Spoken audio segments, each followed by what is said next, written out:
Salut, c'est la deuxième partie.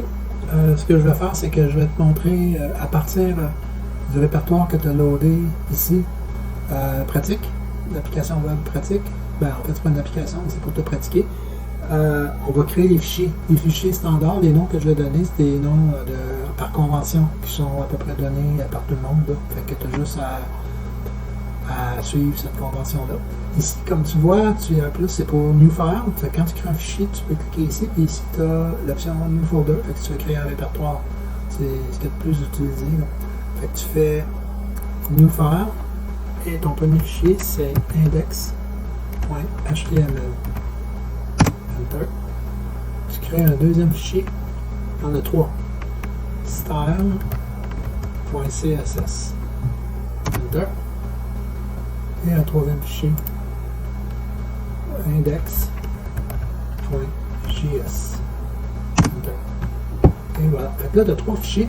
Comme tu peux voir, les trois fichiers que tu as créés ici apparaissent ici aussi.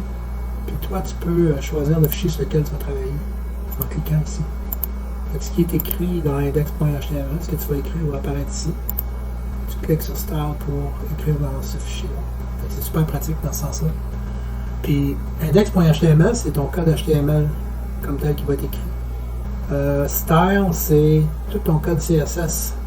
C'est-à-dire comment tu vas habiller, comment tu vas formater la forme, le style, les couleurs, la grosseur de tes caractères, toute la forme du contenu, du texte, mettons, qui va être écrit dans index.html. Puis index.js, ça c'est JavaScript.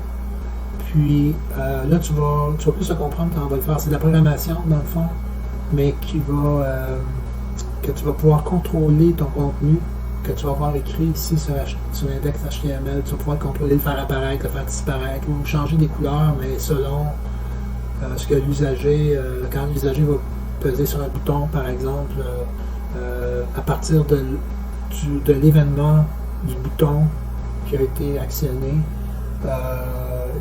nous, on va générer du code qui va faire des changements au niveau de ta page web. En tout cas, tu vas mieux le comprendre en le faisant. Puis, à part de tout ça, on va rester là pour cette petite capsule-là. On va garder petite, puis je vais en faire, on va poursuivre avec une autre capsule.